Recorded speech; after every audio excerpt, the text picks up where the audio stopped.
রমজান হলো কোরআনের মাস। শাহরু রমাদান আল্লাযী উনজিলা ফীহিল কোরআন, রমজান মাসে আল্লাহ তাআলা কোরআনুল কারীম নাযিল করছে। ওই কোরআনের কারণে রমজান মাস দামি হয়ে গেছে। হায় হায় মুসলমান, আজকে কত সুন্দর সুন্দর কথা বলতে পারি, জবান দিয়ে কত ছাপাবাজি করতে পারি, কত সুন্দর অনর্গল ইংলিশে কথা বলতে পারি, বিভিন্ন পত্র পত্রিকা পড়তে পারি, কিন্তু কোরআনুল কারীম আমি পড়তে পারি না। মনে রাখবেন, মাহে রমজান প্রত্যেক বছর আমাদের সামনে এসে আমাদেরকে আহ্বান করে, হে দুনিয়ার মানুষ, আমি রমজান মাস দামি হয়ে গেছি কোরআনের কারণে, সুতরাং তোমরা এই কোরআনকে গ্রহণ করো, তোমরাও দামি হয়ে যাবে। সুবহান। এই শাবান মাস অত্যন্ত গুরুত্বপূর্ণ মাস, শাহরুন আজিম, মহান একটি মাস, শাহরুন মুবারক, বরকতময় একটি মাস, শাহরুন করিম, সম্মানিত একটি মাস, শাহরুন আল্লাযী হুয়া মুকদ্দামাতু রমাদান। এই শাবান মাস হলো এমন মাস যেটা রমজান মাসের পূর্ববর্তী মাস, যেই মাস রমজানের বার্তা এবং সুসংবাদ নিয়ে আমাদের সামনে আগমন করেছে। আবার এই শাবান মাস হলো শাহরুল আমাল, আমলের মাস, শাহরু তেলাওয়াতিল কোরআন। এই শাবান মাস হলো কোরআন তেলাওয়াতের মাস, শাহরু যিকরি ওয়াল আযকার।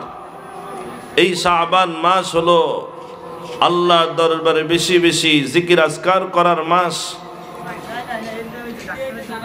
এই মাসটি হলো শাহরুল বাশারাতি লিকুদুমি রমাদান, পবিত্র মাহে রমজানের আগমনের সুসংবাদের মাস হলো এই শাবান মাস।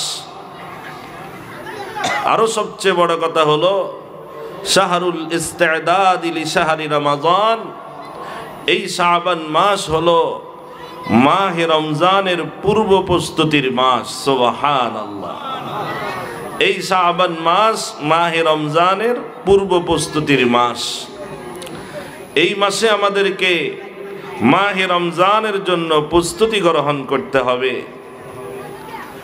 এই জন্য কোনো একটি কাজ আমাদের সামনে যখন আসে, যেমন আজকের এই মাহফিল, এই মাহফিল আজকে যদিও এখন আমরা কি সুন্দরভাবে এসেছি, বসেছি এবং এখানে আলোচনা করছি, আলোচনা শুনছেন, তবে এটার পিছনে বিশাল সময়, অনেক প্রস্তুতিমূলক কাজ করার প্রয়োজন ছিল। কথা বলেন ঠিক না ঠিক? প্রায় 1 থেকে 1.5 মাস পূর্ব থেকে দায়িত্বশীল যারা, তারা এর পিছনে শ্রম দিয়েছেন, এর পিছনে মেহনত করেছেন, পরিকল্পনা সাজিয়েছেন, কিভাবে কি করলে সুন্দর হবে, বারবার তারা পরিকল্পনা করেছেন এবং পরামর্শ করেছেন, যার ফলে আজকে যথাসময় এত সুন্দর একটা আয়োজন উপহার দেওয়া সম্ভব হয়েছে। কথা বলেন ঠিক না ঠিক? ঠিক তদ্রূপভাবে অতি সন্নিকটে আমাদের জন্য পবিত্র মাহে রমজান আগমন করছে। এই শাবান মাস হলো শাহরুল ইস্তিদাদি লিশাহরি রমাদান। এই শাবান মাস হলো মাহে রমজানের জন্য প্রস্তুতির মাস। আমার প্রস্তুতি যত সুন্দর হবে, আমার কাজটা তত সুন্দর হবে। আমার প্রস্তুতি যদি ঘাটতি হয়ে যায়, আমার কাজের মধ্যেও কিন্তু ঘাটতি হয়ে যাবে। কথা ঠিক না ঠিক? এই জন্য আমাদেরকে এই মাসের কদর করা দরকার। যে যত বেশি এই মাসের কদর করবে, তার মধ্যে তত বেশি মাহে রমজানের জন্য প্রস্তুতি আসবে। যার প্রস্তুতি আর পরিকল্পনা যত সুন্দর হবে, মাহে রমজানের ইবাদত বন্দেগী তার জন্য তত সুন্দর হবে। সুবহানাল্লাহ বলেন। এই জন্য রাসূল আকরাম সাল্লাল্লাহু আলাইহি সাল্লাম এই মাসকে অত্যন্ত বেশি গুরুত্ব দিতেন এবং সাহাবায়ে কেরামকেও এই মাসকে গুরুত্ব দেওয়ার জন্য নসিহত করতেন। যেমন হাদিস শরীফের মধ্যে আসছে, কানা রাসূলুল্লাহ সাল্লাল্লাহু আলাইহি ওয়াসাল্লাম ইয়াহতাম্মু বিহাদাস শাহরি ইহতিমামান কাসীরা। রাসূল আকরাম সাল্লাল্লাহু আলাইহি ওয়াসাল্লাম এই শাবান মাসকে অনেক বেশি ইহতিমাম করতেন, গুরুত্ব দিতেন। ওয়া কানা রাসূলুল্লাহ সাল্লাল্লাহু আলাইহি ওয়াসাল্লাম ইয়াতাহাফফাযু মিন শাবান মা লা ইয়াতাহাফফাযু মিন গায়রিহি। এবং রাসূল আকরাম সাল্লাল্লাহু আলাইহি ওয়াসাল্লাম এই শাবান মাসকে এমনভাবে হেফাজত করতেন, অন্য কোনো মাসকে এত গুরুত্বের সাথে হেফাজত করতেন না। ওয়া কানা রাসূলুল্লাহ সাল্লাল্লাহু আলাইহি ওয়াসাল্লাম ইয়াসুমু শাবান মা লা ইয়াসুমু ফি গায়রিহি। এবং রাসূল আকরাম সাল্লাল্লাহু আলাইহি ওয়াসাল্লাম এই শাবান মাসে এত বেশি রোজা রাখতেন, অন্য মাসে রাসূল এত বেশি নফল রোজা রাখতেন না। কেন? কারণ হলো শাবান মাসকে গুরুত্ব দিতেন আমলের মাধ্যমে, যাতে করে আগামী রমজান মাসের জন্য পরিপূর্ণ প্রস্তুতি গ্রহণ করা যায়। সুবহানাল্লাহ। আজকে তো ভাই শাবান মাসের 15টা দিন চলে গেল, আর মাত্র বাকি 15টা দিন আছে। আমরা প্রত্যেক মুসলমান নরনারী যদি নাকি এই 15টা দিনও যদি মাহে রমজানের জন্য প্রস্তুতি গ্রহণ করি, নিশ্চিত বলা যেতে পারে আমাদের মাহে রমজান অত্যন্ত সুন্দর ইবাদত বন্দেগীর মাধ্যমে কাটবে। আর ভাই যদি নাকি আমি প্রস্তুতি গ্রহণ না করতে পারি, মাহে রমজানের ইবাদত বন্দেগী আমার গোলমাল হয়ে যাবে, সুন্দরভাবে আমার কাটানো সম্ভব হবে না। প্রত্যেকটা জিনিসের একটা প্রস্তুতি আছে। হ্যাঁ, প্রস্তুতি কিন্তু চলছে, প্রস্তুতির অভাব নাই। ব্যবসায়ী ভাইকে গিয়ে জিজ্ঞেস করেন, মাহে রমজান উপলক্ষে তুমি কি প্রস্তুতি গ্রহণ করেছ? ব্যবসায়ী ভাই বলবে, মাহে রমজান উপলক্ষে আমার কাপড়ের দোকান, রমজানের পরে ঈদ হবে, এখন থেকে আমার ব্যবসা যেন ভালো হয় তার প্রস্তুতি চলছে। দোকানদার ভাইরা কিন্তু রমজান উপলক্ষে প্রস্তুতি শুরু করে দিয়েছে। তাদের দোকানের মধ্যে মালগুলোকে তারা স্টক করা শুরু করে দিয়েছে। মুদি দোকানে গিয়ে জিজ্ঞেস করেন, ভাই রমজানের প্রস্তুতি নিয়েছেন কিনা? তারা বলবে, হ্যাঁ প্রস্তুত হয়ে গিয়েছি, মাহে রমজান উপলক্ষে আমাদের বিভিন্ন মাল বেশি চলবে, সেগুলাকে ইতিমধ্যে আমরা স্টক করে ফেলেছি। এইভাবে যদি আপনি মিডিয়াকে জিজ্ঞেস করেন, দেখবেন বাংলাদেশের বিভিন্ন মিডিয়া তারা বিভিন্নভাবে নাটক বানানো শুরু করে দিয়েছে। যদি জিজ্ঞেস করেন কেন নাটক বানান, বলবে যে মাহে রমজান আসছে, রমজানের পরে ঈদ আসছে, ঈদের সময় আমাদেরকে নতুন নতুন নাটক দিতে হবে। তারা কিন্তু নাটকের মাধ্যমে প্রস্তুতি গ্রহণ করছে। পত্র পত্রিকাগুলোকে আপনি জিজ্ঞেস করেন, মাহে রমজান উপলক্ষে কি প্রস্তুতি নিয়েছেন?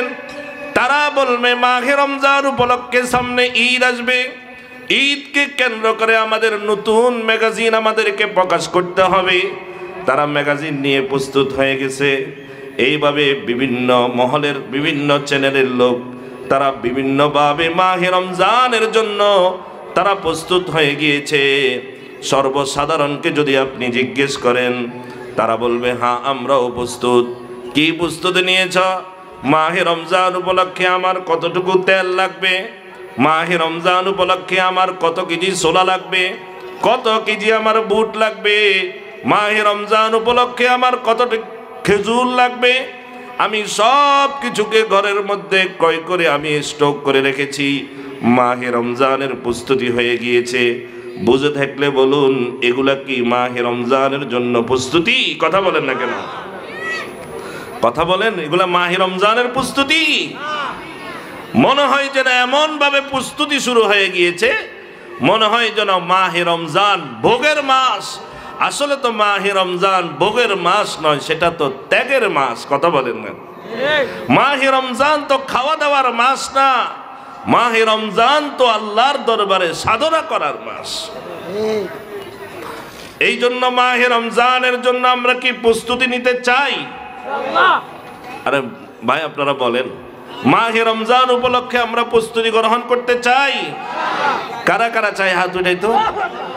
আয় আল্লাহ আপনি সবাইকে কবুল করেন, সকলে বলি আমিন। তাহলে 1 নম্বর প্রস্তুতি, কয়েকটা পয়েন্ট বলবো। 1 নম্বর প্রস্তুতি হবে মাহে রমজানের বাশারত,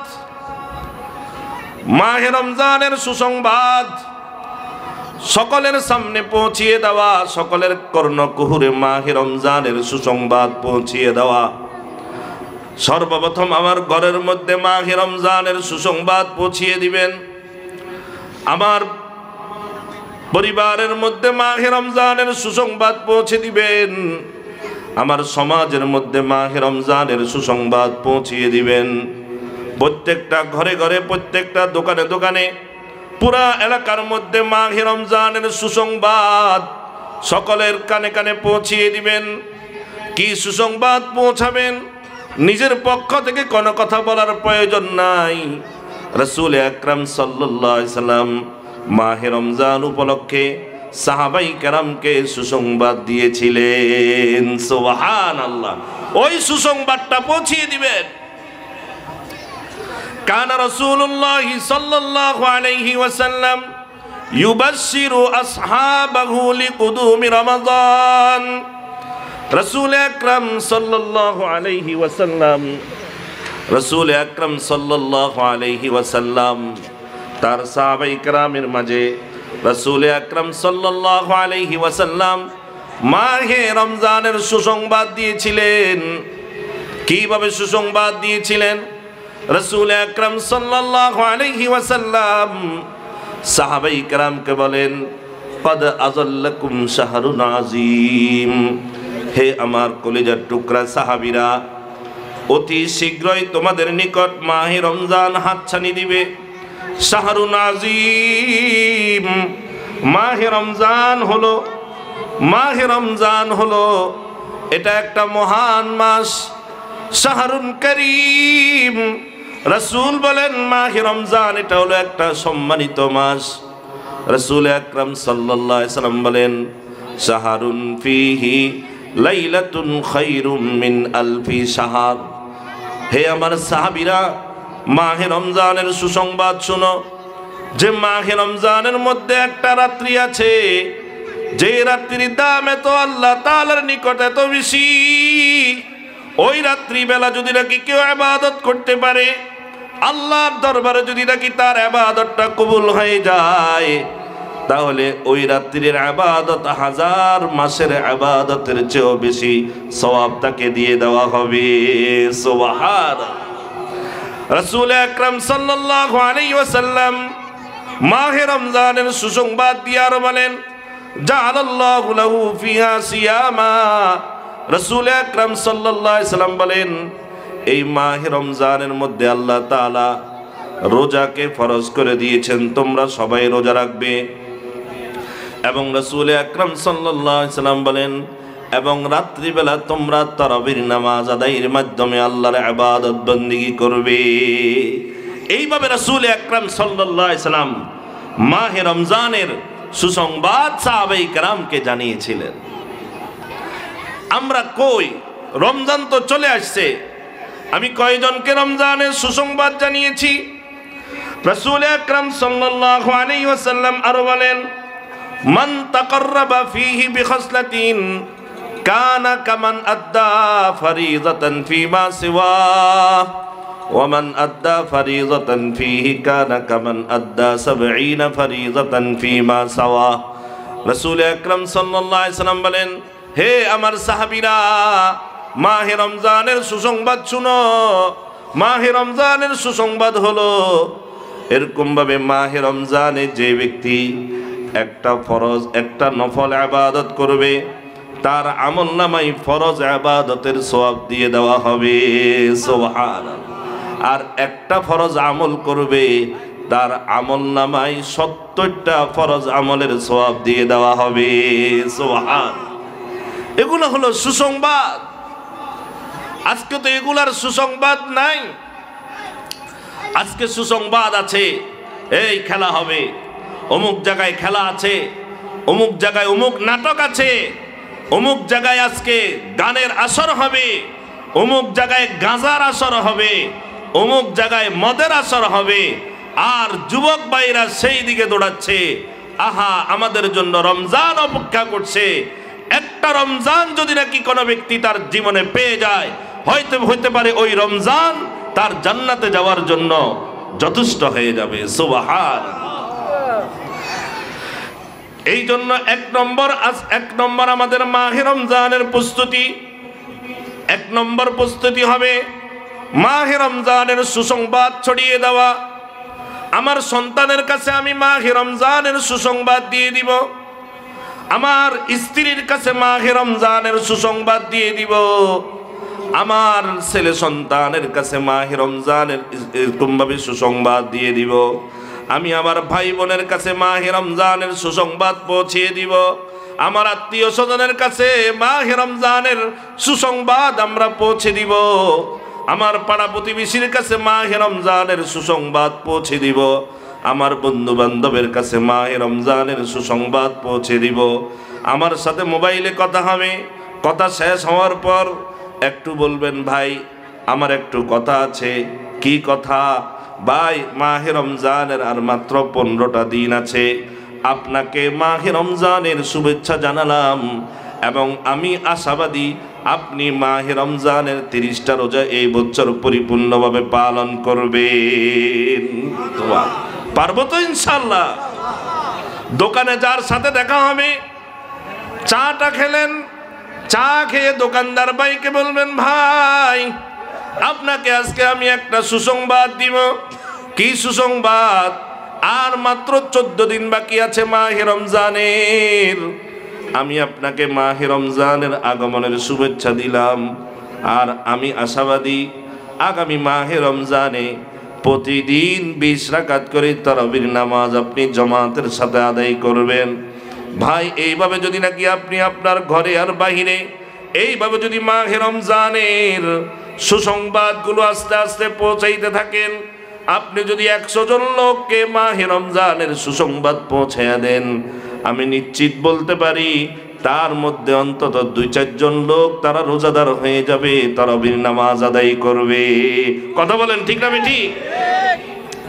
যুবক ভাইদেরকে বলবো, আজকে যুব সমাজের উদ্যোগে আজকের এই মাদ্রাসার মাহফিল, যুবক ভাইদেরকে বলবো, যেইভাবে আমরা আজকে এই মাহফিলকে সুন্দরভাবে পরিচালনা করছি, ভলান্টিয়ারের দায়িত্ব করে দিয়ে এরকমভাবে মাহফিলকে সুশৃঙ্খলভাবে আমরা সুন্দরভাবে আয়োজন করার সহযোগিতা করছি, ঠিক তেমনিভাবে মাহে রমজান উপলক্ষে আমাদের সমাজে যেন কোথাও কোনো গান বাজনা না চলে, আমাদের সমাজে কোথাও যেন কোনো বেরোজগার না থাকে, আমাদের সমাজে যেন মাহে রমজান উপলক্ষে কোনো হোটেল মোটেল খোলা না থাকে।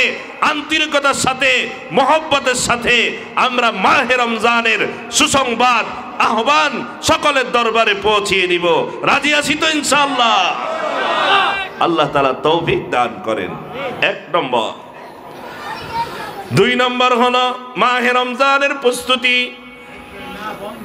2 নম্বর আমাদের করণীয় হবে মাহে রমজানের সবচেয়ে বড় আমল যেটা, সেটা হলো সিয়াম। মাহে রমজানে আমরা রোজা পালন করব, সাধনা করব।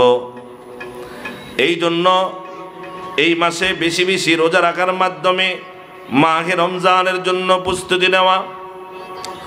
কারণ হঠাৎ করে যদি নাকি আমরা মাহে রমজানের রোজা আদায় করি, তখন হঠাৎ করে আমাদের শরীরের মধ্যে ক্লান্তি চলে আসবে। এই কারণে এই মাসে বেশি বেশি রোজা রাখা, এটাও কিন্তু মাহে রমজানের প্রস্তুতি। আমার কথা কি বুঝতেছেন আপনারা?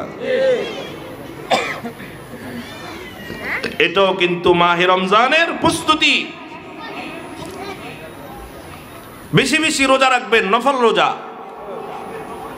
যেমন আজকে দিন অনেক ভাই রোজা রেখেছেন, এইভাবে আরো তো 15 দিন আছে, অন্তত একদিন রাখেন, আবার আরেক দিন না রেখে আবার পরের দিন রাখেন। এইভাবেও তো যদি রাখেন রমজানের আগে আরো তো 6-7টা রোজা রাখা যায়। কথা বলেন, রাখা যায় কিনা?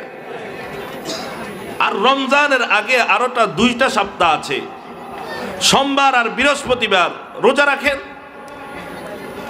আমরা মাহে রমজানের আগে আরো কিছু নফল রোজা রাখবো তো ইনশাআল্লাহ। কারা কারা রাজি আছি ভাই? আয় আল্লাহ আপনি সকলকে কবুল করেন, সকলে বলি আমিন। এই আমলটা যদি নাকি এখান থেকে নিয়ে যান, আজকের মাহফিল সফল।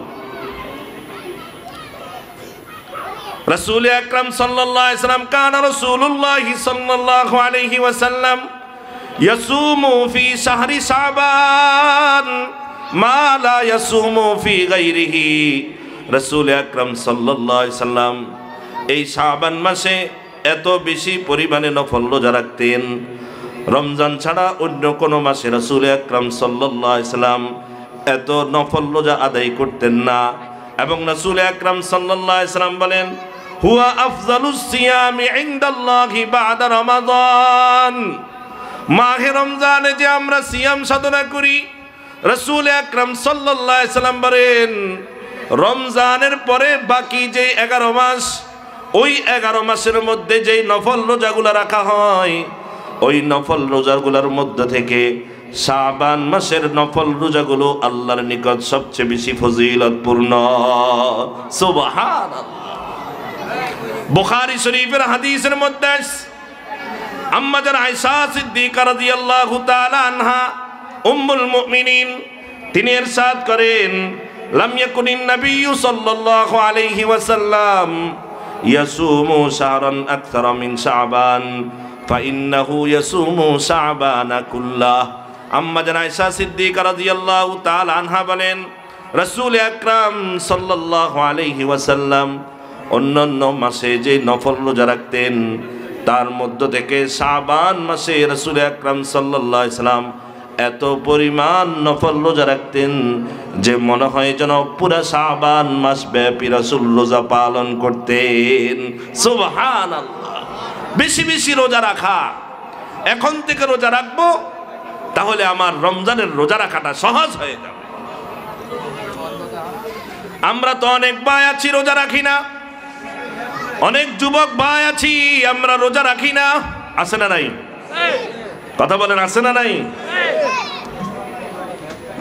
ভাই সকলের কদমের উপর হাত রেখে বলি, যদি নাকি আপনার জীবনে একটা রোজা ছুটে যায়, কোন ধরনের শরীয়ত সম্মত ওজর ছাড়া যদি নাকি আমার একটা রোজা ছুটে যায়, সারা জিন্দেগি যদি নাকি আপনি রোজার মাধ্যমে কাটিয়ে দেন, মাহে রমজানের একটা রোজার সমপরিমাণ ফজিলত আর পাওয়া যাবে না। রোজা রাখবেন। মা বাবাকে বলবো, এখন থেকে আপনার সন্তানকে রোজার ট্রেনিং দেওয়া শুরু করেন। কিন্তু আফসোস, অনেক মা বাবা আছে তার উপযুক্ত ছেলে সন্তানকে রোজা রাখতে দেয় না, কয় রোজা রাখিও না, শরীর ভেঙে যাবে। কথা বলেন, আছে না নাই? না না ভাই,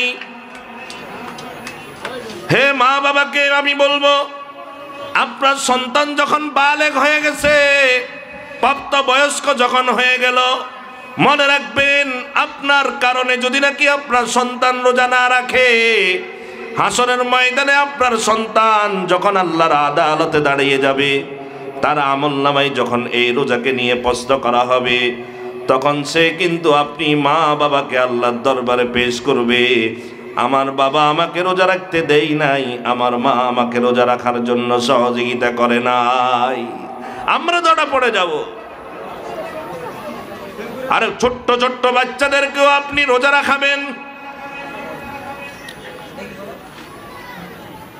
সেহরির সাথে তার সেহরির সময় ছোট্ট ছোট্ট বাচ্চাগুলোকে ঘরের ভিতরে জাগাইয়া দিবেন, কারণ আস-সুহুরু বারাকাতুন, সাহারির খাওয়াটা অনেক বরকতময় খাওয়া।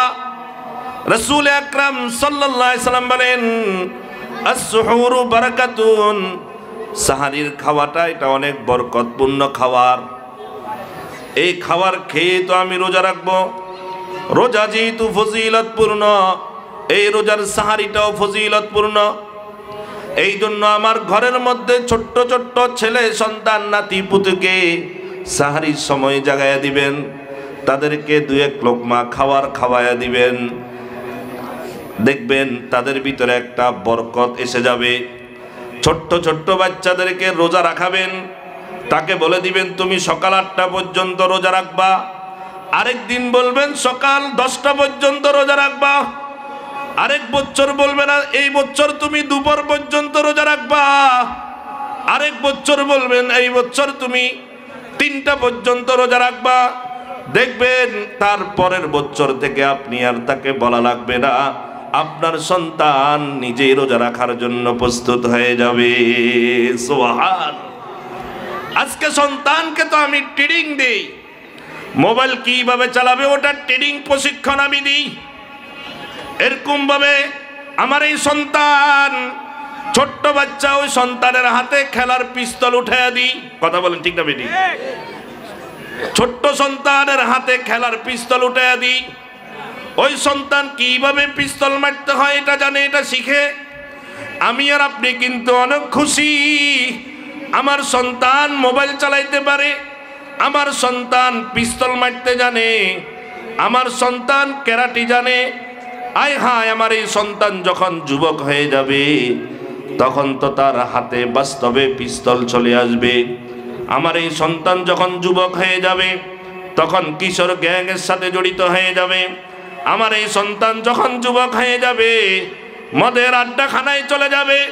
আমার এই সন্তান যখন যুবক হয়ে যাবে গানের আড্ডাখানায় চলে যাবে।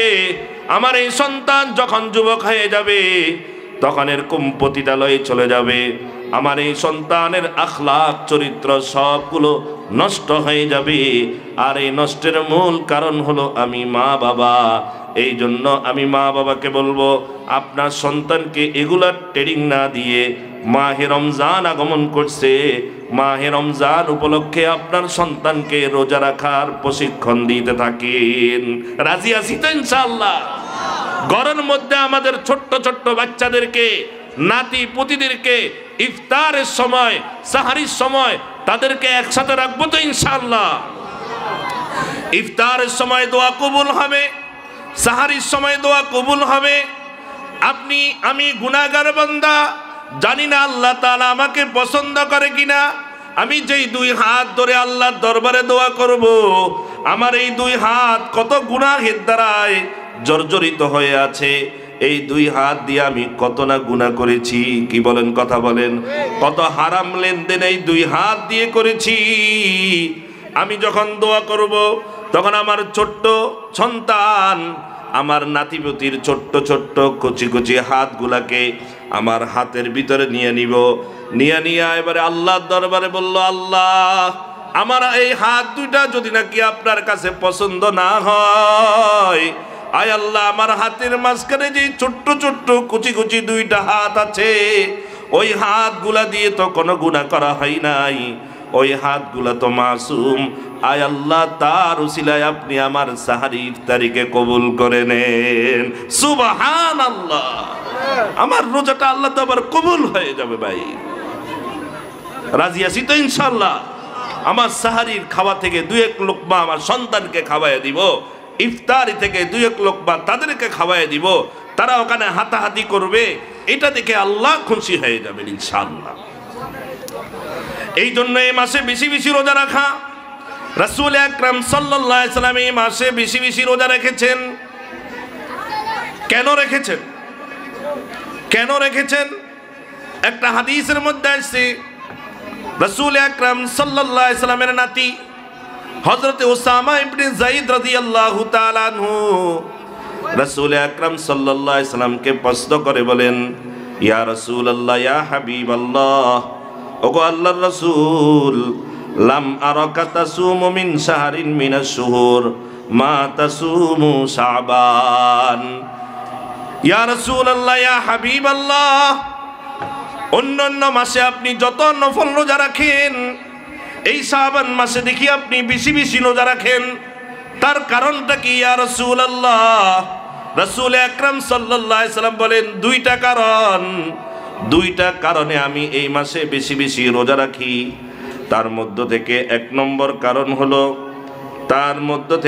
নম্বর কারণ হলো আমি এই মাসে বেশি বেশি রোজা রাখি কারণ এই মাসে মানুষ গাফেল থাকে, এই মাসে মানুষ উদাসীন থাকে, এই মাসে মানুষ এরকমভাবে অলসতার মধ্যে থাকে। আমি বেশি বেশি রোজা রেখে আমার উম্মতকে কথা শিক্ষা দিতে চাই, এই মাসে উদাসীন থাকার সুযোগ নাই। এই মাস হলো রমজানের প্রস্তুতির মাস, তোমরা রোজা রেখে রমজানের জন্য প্রস্তুতি গ্রহণ করো। সুবহানাল্লাহ। আর 2 নম্বর হলো এই মাসটা হলো এমন একটা মাস তুরফাউ আমালুহুম ইলা রাব্বিল আলামিন। এই মাসে তোমাদের আমলগুলোকে মহান রব্বুল আলামিনের দরবারে পেশ করা হয়। সুবহানাল্লাহ। আমাদের আমলনামাগুলোকে গত রাত্রিতে আমাদের আমলগুলোকে আল্লাহর দরবারে পেশ করা হয়েছে। রাসূল আকরাম সাল্লাল্লাহু আলাইহি সাল্লাম বলেন ওয়া হিব্বু আন ইয়ারফা আমালি ওয়া আনা সাইমুন। আমি চাই আমার আমলকে আল্লাহর দরবারে এমন অবস্থায় পেশ করা হোক যে অবস্থায় আমি রোজাদার, আমি রোজা অবস্থায় যেন আমার আমলকে আল্লাহর দরবারে পেশ করা হয়। সুবহানাল্লাহ। তাহলে 1 নম্বর প্রস্তুতি হলো আমাদের কি করতে হবে বলেন? সুসংবাদ রমজানের সকলের নিকট পৌঁছিয়ে দিতে হবে। 2 নম্বর আমল হলো এই মাসে আমাদেরকে বেশি বেশি রোজা রাখতে হবে, রোজা রেখে আমাদেরকে রমজানের জন্য পরিপূর্ণ প্রস্তুতি আমাদেরকে গ্রহণ করতে হবে। 3 নম্বর আমাদের আমল হবে কিরাআতু ফাযাইল রমাদান। মাহে রমজান যেহেতু চলে আসছে, এই মাহে রমজানের ফজিলতগুলো আমাদেরকে এরকম ভাবে পড়তে হবে। মাহে রমজানের ফজিলত আমাকে পড়তে হবে, আমার স্ত্রীকে মাহে রমজানের ফজিলত শোনাতে হবে। মাহে রমজান মাসের কি ফজিলত, মাহে রমজানের রোজার কি ফজিলত, মাহে রমজানের রাত্রি তারাবির নামাজের কি ফজিলত, মাহে রমজানের সাহারির কি ফজিলত, মাহে রমজানের ইফতারির কি ফজিলত। এই ফজিলতগুলো আমাদেরকে জানতে হবে, কারণ একটা জিনিসের ফজিলত যখন মানুষ জানে তখন ওই জিনিসটাকে গ্রহণ করার জন্য মানুষ আগ্রহী হয়ে যায়। এই জন্য নিজে মাহে রমজানের ফজিলত জানবো, ঘরের মধ্যে মাহে রমজানের ফজিলত জানাবো, বিভিন্ন সেমিনারের মাধ্যমে সকলের মাঝে, বিশেষভাবে যুব সমাজের মাঝে মাহে রমজানের ফজিলতগুলো পড়ে পড়ে শোনাবো, যাতে করে তারা মাহে রমজানের রোজাগুলো রাখার জন্য এরকম ভাবে উদ্বুদ্ধ হয়। কি বলেন? কথা কি বুঝাইছে? আমার সময় প্রায় শেষ, আমি সংক্ষেপে এখন বলে দিচ্ছি। তাহলে 3 নম্বর হলো মাহে রমজানের ফজিলতগুলো সকলের কাছে শুনিয়ে দেওয়া। 4 নম্বর গুরুত্বপূর্ণ কথা, 4 নম্বর আমাদেরকে যেটা জানতে হবে সেটা হলো মারিফাতু মা ফিহা মিনাল ফিকহি ওয়াল আহকাম। মাহে রমজান সংক্রান্ত যত বিধিবিধান আছে, এই মাহে রমজানের বিধিবিধানগুলোকে জানা ভাই অত্যন্ত খেয়াল করে বুঝি। কারণ আমরা রোজা রাখি ঠিক, নামাজ পড়ি ঠিক, সব করি, কিন্তু আমাদের শরীয়তের বিধান আমাদের জানা থাকে না। রমজানের রোজাগুলোকে আমি কিভাবে রাখবো, মাহে রমজানের রোজার নিয়তটা আমি কিভাবে করব। এখানে আমরা যারা আছি যদি নাকি আমি জিজ্ঞেস করি রমজানের রোজার নিয়তটা বলেন, 10 জনকে জিজ্ঞেস করলে 10 জন 10 রকমেই বলবে। ভাই 10 রকম তো নিয়ত নয়, নিয়ত হলো 1 রকম।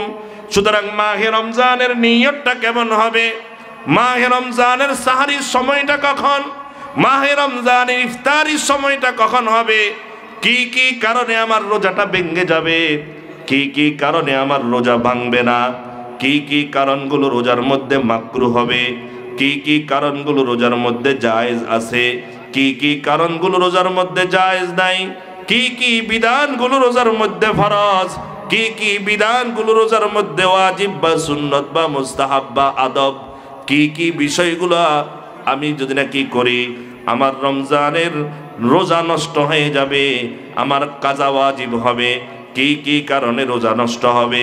কাজাও ওয়াজিব হবে, কাফারাও দিতে হবে। এইভাবে বর্তমানে কিছু আধুনিক মাসালা আছে। রমজান, আমি রমজানে আমার চোখে ডব দিতে পারবো কিনা, আমার নাক দিয়ে ডব দিতে পারবো কিনা, রোজা অবস্থায় আমার শরীরের মধ্যে ইনজেকশন দিতে পারবো কিনা, রোজা অবস্থায় শরীরে ইনসুলিন নিতে পারবো কিনা, রোজা অবস্থায় আমার এরকমভাবে এন্ডোস্কোপি যদি করা হয় তাহলে রোজা অবস্থায় করা যাবে কিনা, রোজা অবস্থায় যদি নাকি আমার হার্টের পরীক্ষা করা হয় এটা করা যাবে কিনা। কি বলেন? বিভিন্ন আধুনিক মাসালা আছে না নাই? কথা বলেন না কেন?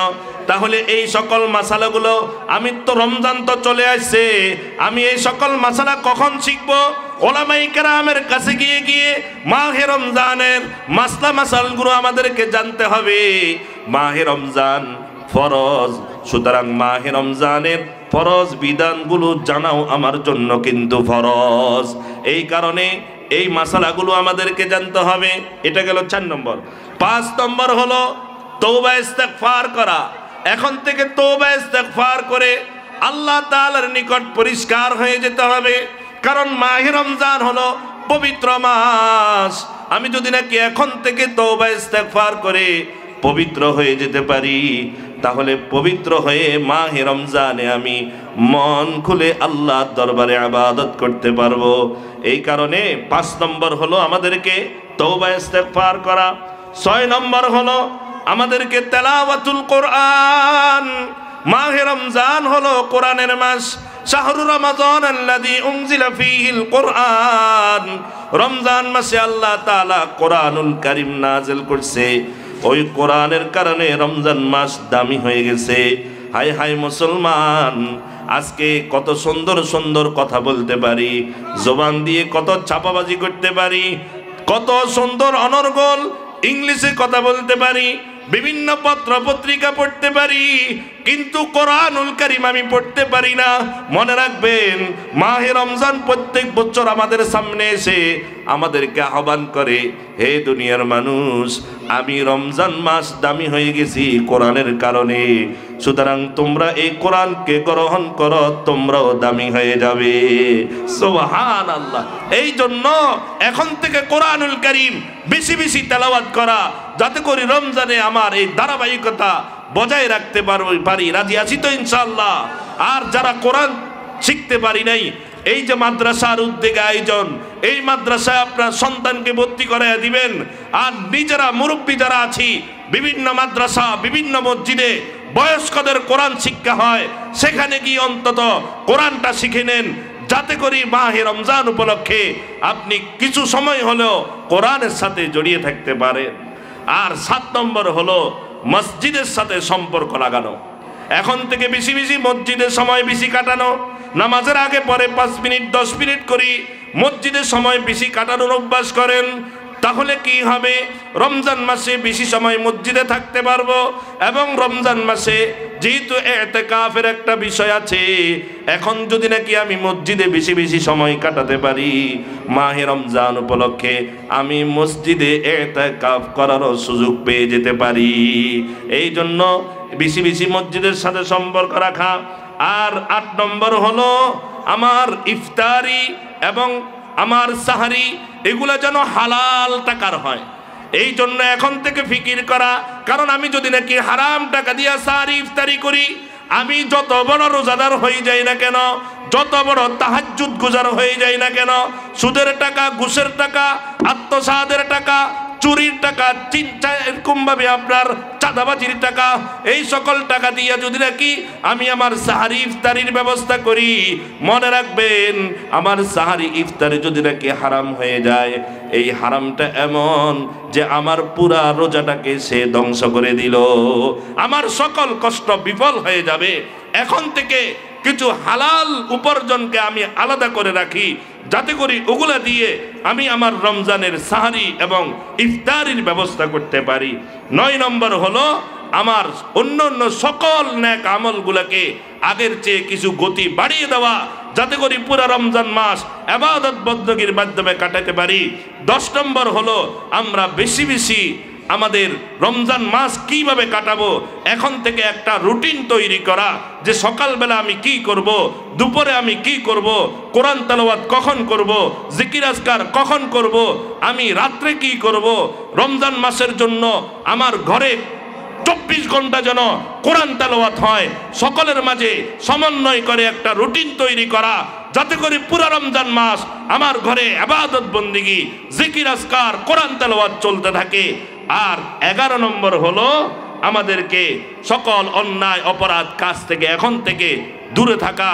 যারা সিগারেটের সাথে অভ্যস্ত আছি, মদ পানের সাথে অভ্যস্ত আছি, হারাম কাজের সাথে অভ্যস্ত আছি, এখন থেকে ছেড়ে দেওয়া, যাতে করে রমজানে আমার এই সকল অপকর্ম যেন আমার মাধ্যমে না হয়। 12 নম্বর হলো সর্বশেষ, আমাদেরকে যাদের উপর যাকাত ফরজ হয়ে গেছে, এখন থেকে আমরা আমাদের যাকাতগুলোকে আদায় করার জন্য প্রস্তুতি গ্রহণ করা। অল্প সময়ে অতি সংক্ষেপে 12টা পয়েন্ট আপনাদের সামনে দিলাম, যার যেটা মনে থাকে ওইভাবে আমরা রমজানের জন্য প্রস্তুতি নিই। এক কথাই হলো, আমরা মাহে রমজান উপলক্ষে বাকি আর 15 দিন আছে, আমরা সকলে প্রস্তুতি গ্রহণ করবো তো ইনশাআল্লাহ? কারা কারা রাজি আছি? এই আল্লাহ আমাদের সকলকে তৌফিক দান করেন, সকলে বলি আমিন। ওয়া আখির দাওয়ানা আলহামদুলিল্লাহি রাব্বিল আলামিন। আসসালামু আলাইকুম ওয়া রাহমাতুল্লাহি ওয়া বারাকাতুহু।